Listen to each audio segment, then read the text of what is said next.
पूजा plastic, container, मसाला box, tray, जग और strainer. स्वास्थ्य के लिए सुरक्षित, टिकाऊ क्वालिटी के साथ पूजा प्लास्टिक आपके किचन का परफेक्ट पार्टनर।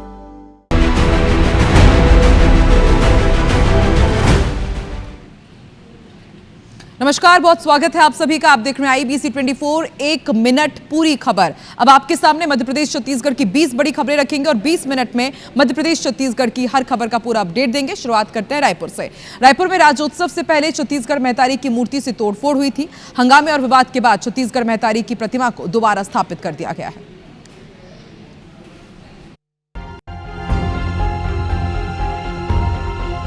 छत्तीसगढ़ महतारी की मूर्ति से तोड़फोड़ मामले में लगातार विवाद बढ़ रहा था, लेकिन बवाल बढ़ता देख छत्तीसगढ़ महतारी की प्रतिमा सोमवार को दोबारा स्थापित कर दी गई। सोमवार सुबह पुलिस ने आरोपी को भी गिरफ्तार कर लिया। बताया जा रहा है कि आरोपी मानसिक रूप से बीमार है और नशे की हालत में प्रतिमा में उसने तोड़फोड़ की थी। CSP के मुताबिक आरोपी मनोज सारंगगढ़ के पुसौर का रहने वाला है। बताया जा रहा है कि वो पिछले कई दिनों से बीमार था और 2 महीने पहले बिलासपुर अस्पताल से फरार भी हो गया था। हालांकि अब कांग्रेस का कहना है कि छत्तीसगढ़ की संस्कृति और अस्मिता खतरे में है। कहीं न कहीं भारतीय जनता पार्टी की सरकार में छत्तीसगढ़ की संस्कृति और अस्मिता खतरे में है। इधर बेमेतरा में सड़क हादसे के बाद जमकर बवाल हो गया। नाबालिग ने लग्जरी कार से कई लोगों को कुचल दिया, जिसमें एक की मौत हो गई जबकि 7 घायलों का अस्पताल में इलाज जारी है।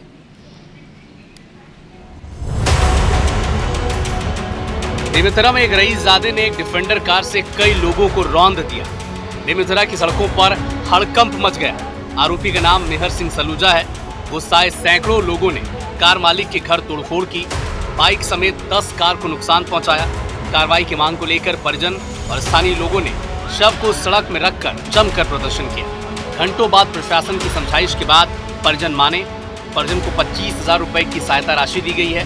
थाने में केस भी दर्ज किया गया है। शव को पोस्टमार्टम के बाद परिजनों को सौंपा जाएगा। 200 की स्पीड डिफेंडर रही होगी जो मेरी गाड़ी को एकदम पैर से किनारे से चिपकते हुए निकली। बहुत माइक्रो सेकंड से बचा हूं मैं। शहर के इस प्रकार के नशीले जो पैसे लोग हैं, ये समझ लें कि आम जनता जो है वो जानवर नहीं है। कोई भी बख्शा नहीं जाएगा। FIR जो है कड़ी FIR की जाएगी और कार्रवाई की जाएगी। छत्तीसगढ़ कांग्रेस में जल्द ही जिला अध्यक्षों की लिस्ट सामने आ सकती है। बताया जा रहा है कि राहुल गांधी और सचिन पायलट मिलकर लिस्ट पर फाइनल मुहर लगाएंगे।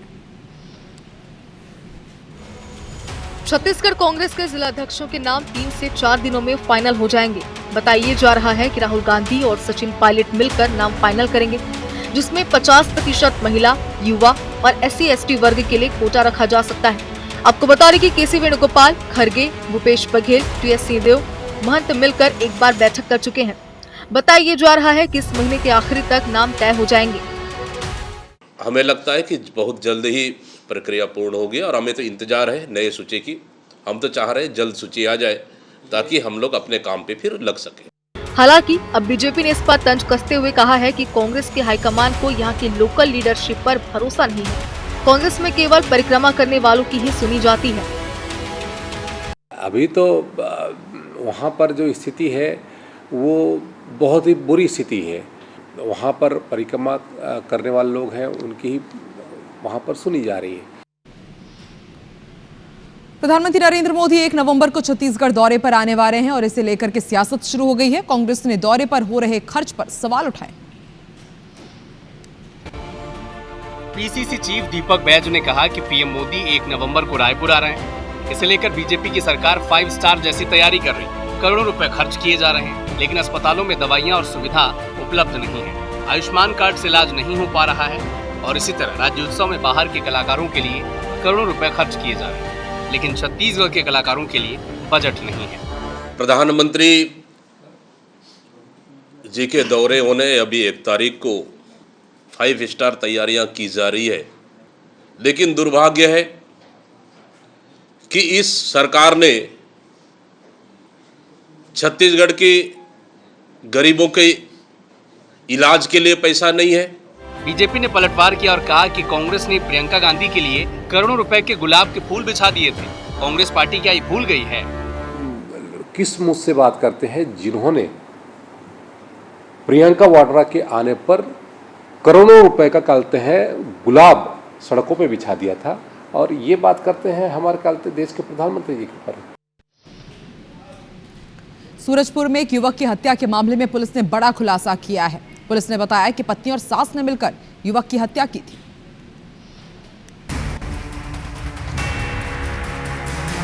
सूरजपुर के चंदौरा के जलावल गांव में दीपावली की रात एक युवक की लाश मिली थी। मृतक की पत्नी और सास ने गुमराह करने के लिए भूत प्रेत पर हत्या की आशंका जाहिर की थी, लेकिन कड़ाई से पूछताछ में आरोपियों ने स्वीकार किया कि मृतक शराब के नशे में अक्सर विवाद किया करता था। तंग आकर धारदार हथियार से वारदात को उन्होंने अंजाम दिया। मामले में पुलिस ने एफआईआर दर्ज कर आरोपी पत्नी और सास को गिरफ्तार कर लिया है। फूलबंती जो बसंती की मां है, उसने 3 वार टांगी से किया गणपति पे और वो आनंद वहीं मर गया। इसके बाद बसंती और फूलमती दोनों माँ बेटी नाटक क्रिएट करने लगे कि कोई भूत प्रेत ने इसको आकर के मारा है, क्योंकि कोई अन्य व्यक्ति तो इनके घर में आया नहीं था। बाद में पूछताछ से स्थिति स्पष्ट हुई और इनकी गिरफ्तारी की गई, और जो हत्या में प्रयुक्त टांगी थी वो उसको भी बरामद किया गया इनके कब्जे से।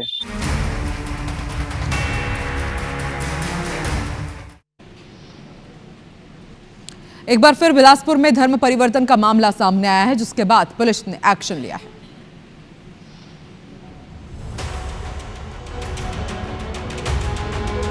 बिलासपुर जिले में धर्मांतरण का मामला थमने का नाम नहीं ले रहा।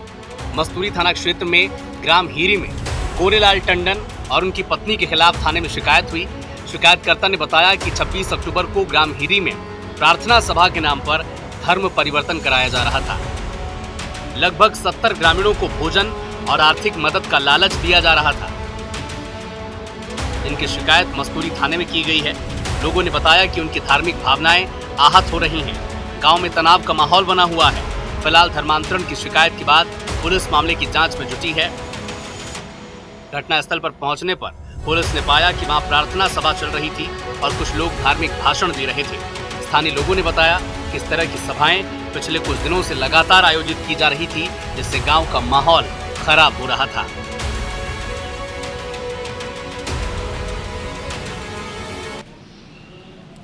छत्तीसगढ़ में 15 नवंबर से धान खरीदी की शुरुआत होने जा रही है, और इससे पहले पखाजूर इलाके में बेमौसम बारिश और अब नकली बीज की समस्या से किसान संकट में। पखांजूर इलाके में धान खरीदी से पहले बेमौसम बारिश और नकली बीज की समस्या से किसान संकट में हैं। किसानों का कहना है कि वे नकली बीज के चलते पहले ही परेशान थे और अब बारिश ने उनकी मेहनत पर पानी फेर दिया है, क्योंकि बीज से बालियों में दाने नहीं आए। बेमौसम बारिश और नकली बीज दोनों के चलते फसल को दोहरा नुकसान हुआ है, जिससे धान की क्वालिटी खराब होना तय है। किसानों के सामने समस्या अब ये है कि वो बैंक का कर्ज कैसे चुकाएंगे। ऐसे में किसान अब चिंतित हैं और उनकी मांग है कि सरकार कर्ज माफी की तरफ भी और मुआवजे की तरफ भी ध्यान दे। बारिश में ऐसा हालत कर दिया है, हम अभी लोन पटाना तो दूर की बात, हमारा सोसाइटी में जो पट्टा में जो धान जाएगा वो धान भी जुगाड़ होना मुश्किल हो गया। जो बीज दिया, बीज में क्या मिला, कंपनी वाला क्या मिला के दिया वो समझ में नहीं आ रहा है। पूरा धान पूरा एकदम ये हो गया, एकदम पूरा चीटा हो गया। उसके बाद जैसे बारिश ज़्यादा हुआ तो धान में तरह तरह के बीमारी। लोक आस्था के महापर्व छठ पर सोमवार को व्रती महिलाओं ने अस्ताचलगामी सूर्य को अर्घ्य दिया। 4 दिनों तक चलने वाले इस लोक आस्था के पर्व का आज तीसरा दिन है। सीएम साय और उनकी पत्नी कौशल्या साय ने भी छठ महापर्व पर डूबते सूर्य को अर्घ्य दिया। मुख्यमंत्री विष्णुदेव साय और उनकी पत्नी कौशल्या साय ने छठ महापर्व पर दुलदुला छठ घाट में डूबते सूर्य को अर्घ्य दिया।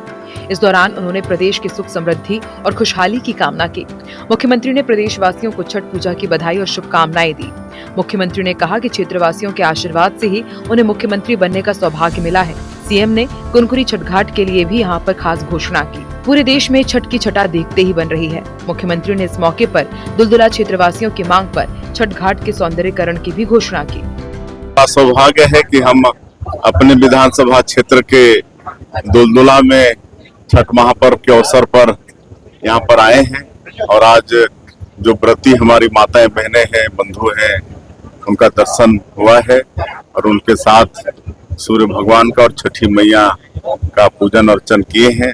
डूबते हुए सूर्य को अर्घ दिए हैं और पूरे छत्तीसगढ़ की खुशहाली की कामना की है।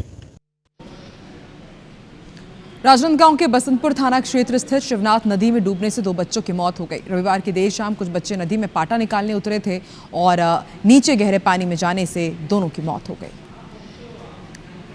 बसंतपुर के हल्दी वार्ड के रहने वाले कुछ बच्चे मोहारा स्थित शिवनाथ नदी में नहाने गए थे। इसी दौरान नदी में प्रतिमा विसर्जन का पाटा दिखाई दिया, जिसे निकालने के लिए बच्चे गहरे पानी में चले गए। 7 वर्षीय पीयूष निषाद और 9 वर्षीय थानेश्वर सोनकर वहीं फंस गए। जब दोनों बच्चे बाहर नहीं निकल पाए तो दूसरे बच्चों ने इसकी जानकारी ग्रामीणों को दी, जिसके बाद मौके पर पहुंचे परिजनों ने काफी मशक्कत के बाद दोनों के शवों को बाहर निकाला। कल बसंतपुर थाना क्षेत्र के अंतर्गत हरदी गांव में नदी में 2 बच्चों के डूबने से मृत्यु हो गई है। उनका जो है पोस्टमार्टम की कार्रवाई कर ली गई है। बच्चों के नाम इस प्रकार है: पीयूष निषाद 7 वर्ष और थानेश्वर सोनकर 9 वर्ष। दोनों जो है निवासी हरदी के हैं और इनके मर्ग कायम करके अग्रिम कार्रवाई की जा रही है। दोनों बच्चों के शव का पोस्टमार्टम करने के बाद आज अंतिम संस्कार किया गया। इधर मोहल्ले में दोनों बच्चों की मौत के बाद मातम पसरा हुआ है।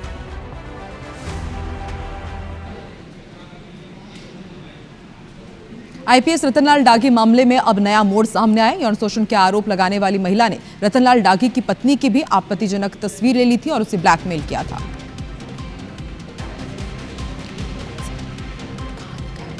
तो यौन शोषण के आरोप लगाने वाली महिला ने रतनलाल डांगी की पत्नी के भी आपत्तिजनक तस्वीर लिए थे। जानकारी मिली है कि जिस महिला ने आरोप लगाए हैं वो रतनलाल डांगी की वाइफ का ब्यूटी पार्लर का काम किया करती थी और इस दौरान उनसे नजदीकी बनाई और नजदीकी बनाने के बाद उनको योगा ट्रेनिंग भी देती थी और इस दौरान उनको भी वो ब्लैकमेल किया करती थी। ब्लैकमेल करने के बाद ये मामला अब नया मोड़ लेता जा रहा है। बताया जा रहा है कि सिलसिलेवार तरीके से बताया कि ब्लैकमेल करके जाल में फंसाया, जांच का निराकरण भी किया। इस जांच के पूरे होने और पति पर गलती साबित नहीं होने का आभार प्रकट करने पहली बार वो महिला उनके घर गई थी।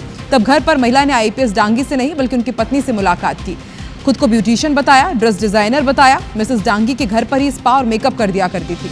सर्विस घर पर देने के लिए वो मिसेस डांगी से 20 से 25 हजार रुपए तक लेती रही। इसी दौरान घर में महिला ने मिसेस डांगी की स्पा वैक्सिंग करते समय उनकी आंखों पर आई पैड लगाया और उसके बाद आपत्तिजनक तस्वीरें खींच ली।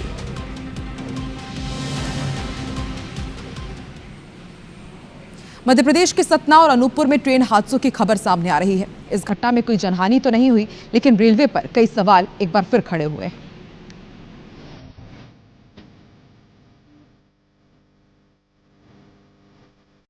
पहली घटना सतना और मानिकपुर रेलखंड की है, जहां देर रात मुंबई से भागलपुर जा रही यात्री ट्रेन की 3 बोगियां अलग हो गई। S1 कोच की कपलिंग टूटने से जनरल कोच और उससे जुड़ा गार्ड यान अलग हो गया। घटना की जानकारी मिलते ही area manager, station master, RPF, GRP समेत टेक्निकल की टीम मौके पर पहुंची और सुधार कार्य के बाद ट्रेन को सुबह 7 बजे रवाना किया गया।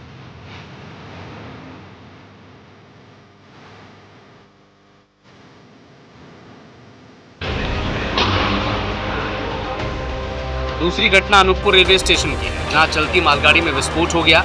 कोयले से भरी मालगाड़ी हाई टेंशन लाइन से टकराई। इसके चलते हाई टेंशन लाइन में चिंगारियां निकली। घटना की सूचना पर पहुंची पुलिस और रेलवे की टीम मामले की जांच कर रही है।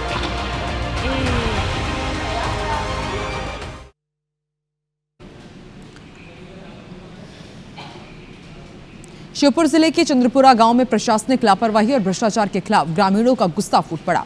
आरोप है कि ड्रग इंस्पेक्टर और बीएमओ क्लिनिक संचालक से रिश्वत की मांग कर रहे थे।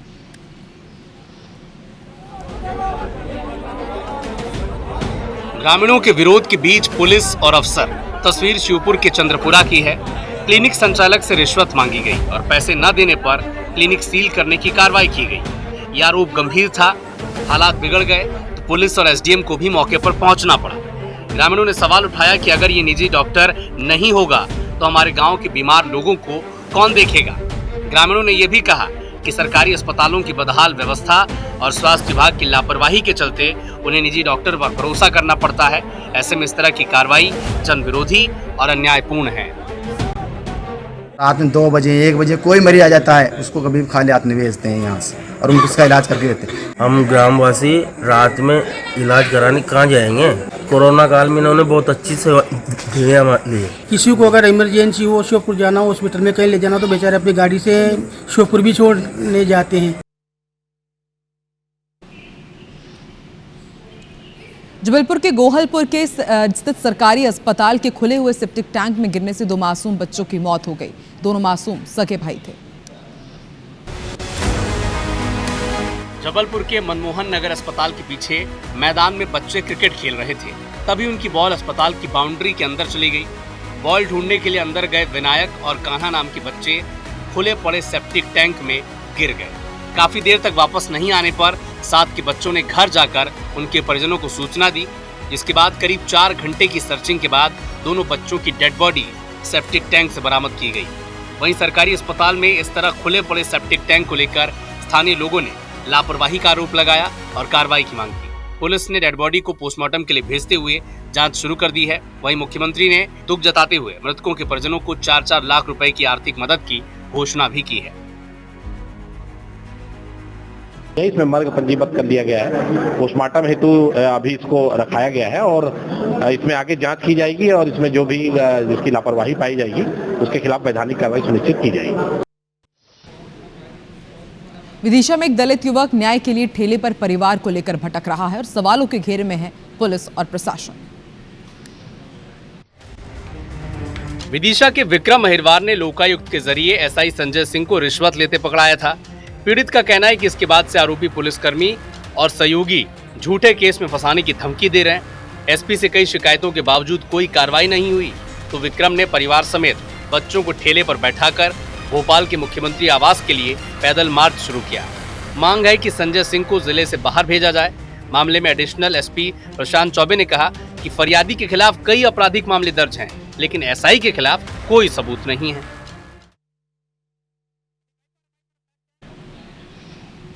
एसआईआर को लेकर के हमने पूरे देश भर में सियासत देखी और आज देश के मुख्य चुनाव आयुक्त ने प्रेस कॉन्फ्रेंस कर बताया कि बिहार की तर्ज पर अब मध्य प्रदेश और छत्तीसगढ़ में भी वोटर लिस्ट का गहन पुनरीक्षण यानी कि एसआईआर होगा। एमपी और छत्तीसगढ़ समेत 12 राज्यों में अब बिहार की तर्ज पर एसआईआर सर्वे होगा। मुख्य चुनाव आयुक्त ज्ञानेश कुमार ने सोमवार को प्रेस कॉन्फ्रेंस कर इसकी घोषणा की। उन्होंने कहा कि आज रात से ही इन राज्यों की वोटर लिस्ट फ्रीज हो जाएंगे। इस प्रोसेस में वोटर लिस्ट का अपडेशन होगा, नए वोटर के नाम जोड़े जाएंगे और वोटर लिस्ट में सामने आने वाली गलतियों को ठीक किया जाएगा। उन्होंने बताया कि एसआईआर का दूसरा चरण शुरू किया जा रहा है और इसी चरण में मतदाता सूची के अपडेशन, नए वोटरों के नाम जोड़ने और त्रुटियों को सुधारने का काम किया जाएगा। पिछले एसआईआर की मतदाता सूची से मैनुअल भी और तकनीकी तरीके से भी दोनों स्तरों पर मिलान का कार्य लगभग पूरा कर लिया गया है और इसके तैयारी के आधार पर अब चयनित राज्यों में एसआईआर का दूसरा चरण प्रारंभ किया जाएगा। और 20 मिनट 20 खबर में फिलहाल इतना ही। देश और दुनिया की तमाम बड़ी खबरें आगे देखिए टॉप 100 स्पीड न्यूज में अविनाश कर के साथ। नमस्कार।